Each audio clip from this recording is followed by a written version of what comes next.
Hay una presentación, hay una demanda por parte de 7.000 jubilados firmantes en este petitorio para que se aplique, se vuelva a aplicar la anterior fórmula de movilidad, el aumento con la anterior movilidad que tenían en sus jubilaciones y se anule el aumento que se había desarrollado de parte de Nación últimamente. Presentación que hemos hecho desde la Defensoría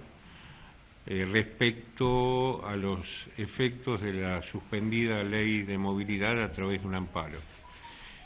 Primera aclaración y después acá nuestros amigos que son los abogados que están patrocinando este amparo les darán los detalles que ustedes necesiten conocer de lo que es en sí mismo la presentación.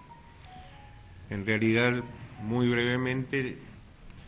como Defensoría, históricamente, atendimos la problemática de la tercera edad cuando había agravio de derechos que se afectaban del sector en sí, desde que fue mi ingreso como adjunto del primer defensor del pueblo, que fue el escribano Antonio Cartañá. Ya en los 90 nos tocó, ante una situación de pérdida de cuantía de los saberes de los jubilados y una mora en dictar una resolución al respecto por parte de la Corte Suprema de Justicia de esa época, tener que recurrir a la Comisión Interamericana de Derechos Humanos para que finalmente se precipitara la decisión de esa Corte, que fue el caso Chocobar. Después, en otro momento, nos tocó también accionar por lo que fue en el 2001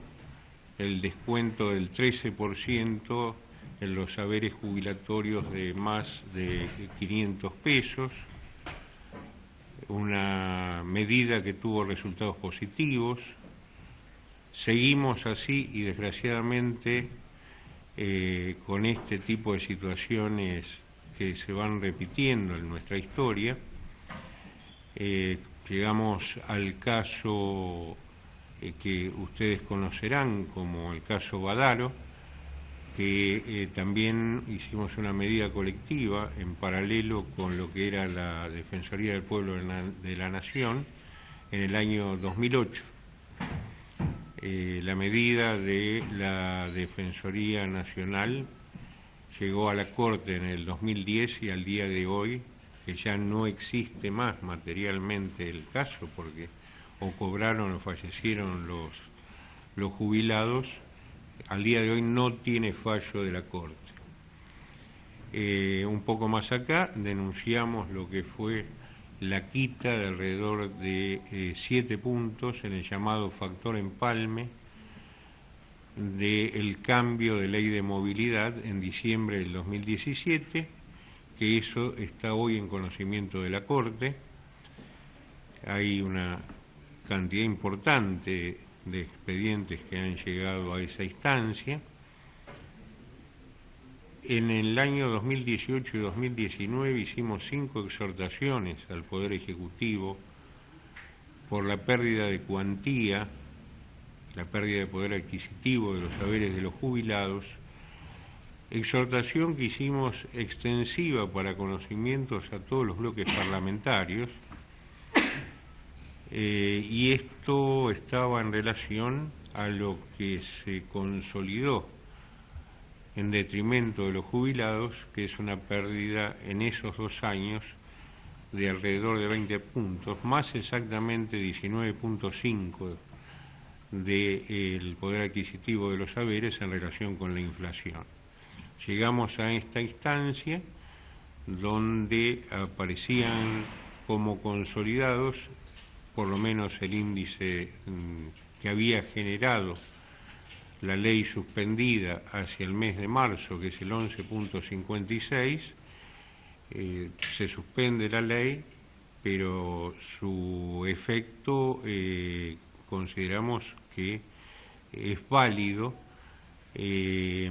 para ser aplicado a toda la masa de jubilados. El decreto que cuestionamos hace una segmentación conforme escalas, diversificando los porcentajes y haciendo perder conforme estos porcentajes cuantía a los segmentos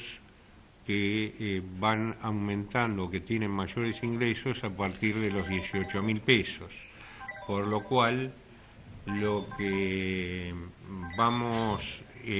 planteando en el amparo es precisamente corregir esta situación y obviamente a partir de resolver esto, que obviamente no afecta, y aclaro e insisto, a los saberes mínimos que se vieron beneficiados con la medida, y que tampoco esta presentación ocluye la posibilidad de los jubilados de recurrir por otra vía, individualmente y demás, tratar de que en corto tiempo se pueda zanjar esta cuestión y obviamente que a partir de eso el Congreso de la Nación, facultado para hacerlo, establezca cuál es la norma hacia futuro que va a regir la movilidad. Este es un poco el raconto de por qué esta conducta desde la Defensoría y los doctores Andrés Gil Domínguez, constitucionalista, el doctor Adrián Trócoli, previsionalista, bueno, y los compañeros abogados de la Defensoría han elaborado este planteo que hoy hemos sorteado en la justicia laboral y que a partir de este momento lo tiene en conocimiento el juzgado 9 a cargo de la doctora Silvia Zaino para resolver próximamente. La acción que promovimos hoy es una acción de amparo colectiva que intenta tutelar a todo el grupo de jubilados y jubiladas que se han visto afectadas de manera regresiva en el cobro de saber jubilatorio por la aplicación de la fórmula establecida recientemente y en detrimento de la fórmula que se hubiese tenido que aplicar en la medida que se hubiese mantenido vigente la anterior ley. Este amparo colectivo cubre o representa el derecho a la seguridad social en términos del derecho a la movilidad del haber jubilatorio de todos los jubilados y jubiladas afectadas. Tiene también una medida cautelar de no innovar que la jueza deberá despachar en un tiempo célere y prudente y fundamentalmente es un proceso colectivo que se incorporó en la reforma constitucional de 1994, en donde la Corte Suprema de Justicia a través de la jurisprudencia y de varias acordadas lo ha desarrollado. Y lo que intenta es evitar que grupos vulnerables que quieran acceder a la justicia tengan que litigar individualmente con el mismo objeto, con la misma pretensión para obtener el mismo resultado. Es también el amparo colectivo una forma de garantizar el acceso efectivo y útil a la justicia a todos los jubilados y jubiladas afectadas, porque muchos de ellos no tienen ni el tiempo, ni los recursos, ni la capacidad para poder presentar individualmente estos procesos. Y la Corte lo ha dicho muchas veces que estos procesos garantizan el derecho de acceso a la justicia, pero fundamentalmente protegen a los más vulnerables. Y los ancianos, los jubilados, son un grupo vulnerable que nuestra Constitución y los tratados sobre derechos humanos específicamente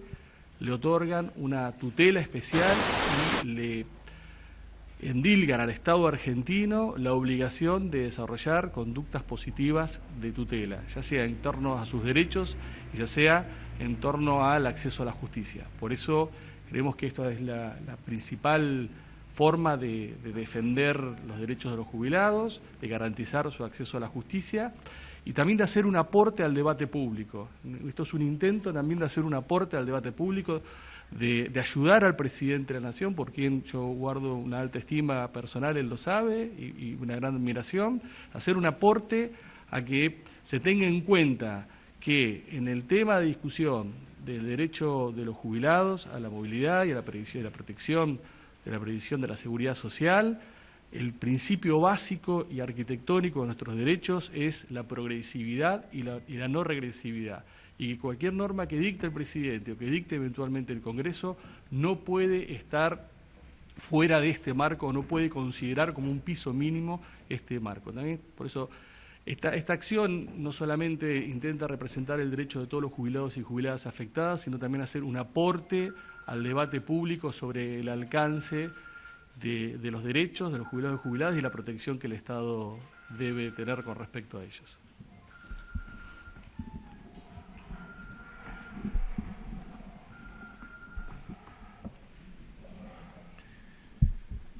Bueno, poco para agregar, la parte histórica se la dejamos a Eugenio.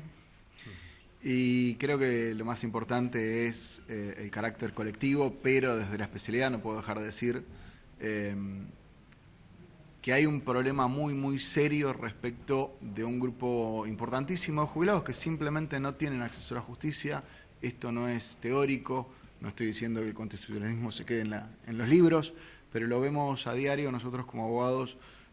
tenemos, como abogados que representamos a jubilados, tenemos la obligación de ser serios en lo que presentamos y en buena parte también, si se quiere proteger al Poder Judicial, nosotros no podemos inundar con 1 millón de demandas al Poder Judicial porque esto atenta contra un servicio razonable de justicia y atenta contra los otros reclamos de jubilados que escapan de esta situación particular. Hoy hicieron referencia a los dos, pero quiero hacer hincapié que esto de ninguna manera limita el accionar de todas las otras cuestiones que solemos ir a reclamar, a veces administrativamente, pero en términos generales a tribunales, que tienen que ver con la situación individual del jubilado. Esto es un poco limpiar el esquema para que no haya reclamos vacuos o reclamos poco significativos y que compliquen el accionar judicial, que los jueces puedan dedicarse a resolver la situación particular de los que le denegaron un beneficio, los que le están aplicando un tope, los que tienen un error significativo en su haber y no simplemente dedicarse a las demandas masivas. Creo que nosotros como abogados provisionalistas tenemos que ir a reclamar situaciones particulares. Deberíamos terminar de una buena vez con que una ley ataque a todos. La ley no puede cubrir la totalidad de las situaciones, pero lo que no puede es generar para todos una quita, un desmedro importante. Entonces, en los lugares a donde la ley no alcanza a cubrir, para eso está el Foro de la Seguridad Social y esperemos que con acciones como esta se pueda concentrar en estas cuestiones particulares, estas cuestiones individuales y no en algo que es genérico y que absolutamente, como decía mi amigo recién, nos tengamos que dedicar a repetir siempre lo mismo. Si tienen algunas preguntas. Sí, un elemento más. Yo sé que en la sensibilidad de la sociedad argentina hoy, cuando uno cuestiona una medida, se le asigna a este cuestionamiento un fin político. Es decir, hay un grado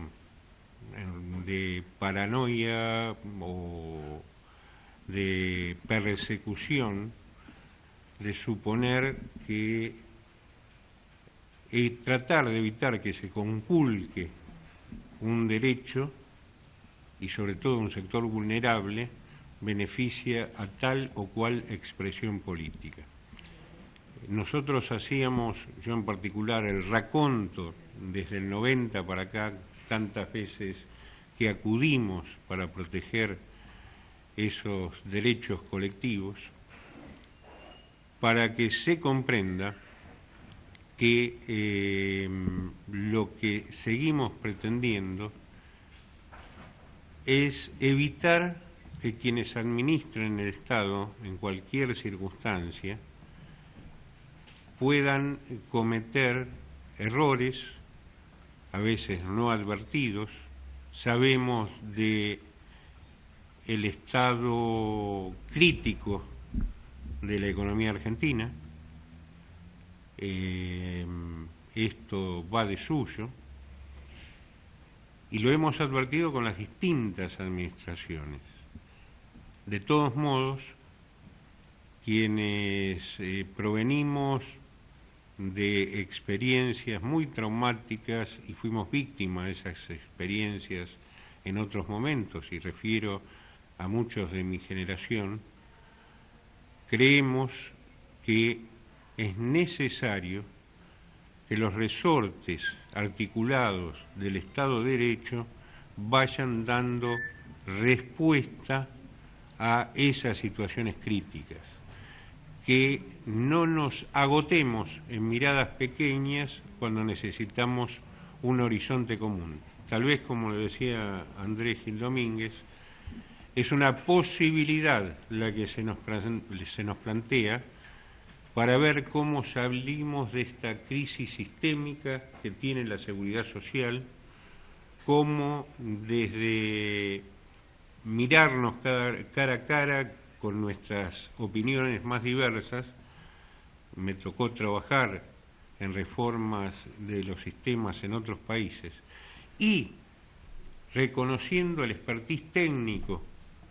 multidisciplinario sobre el tema, se puedan generar horizontes distintos a partir de no repetir escenarios comunes a un pasado que fue nefasto en términos de lo que sufrieron los más vulnerables, en este caso los adultos mayores. Yo provengo y hago desde hace 40 años atención directa al adulto mayor. Para nosotros no es una entelequia, para nosotros no es un decreto, para nosotros es un ser vulnerable de un sector que yo pasé de visualizar desde lo académico a trabajar desde lo cotidiano y hoy a llegar a ser mi propio objeto de estudio. Esto se lo queremos retransmitir a todo el sistema político y que entre todos podamos construir un sistema de seguridad estable, que sea sostenible en el tiempo y que proteja a todos los que en ellos están dependiendo, ¿no?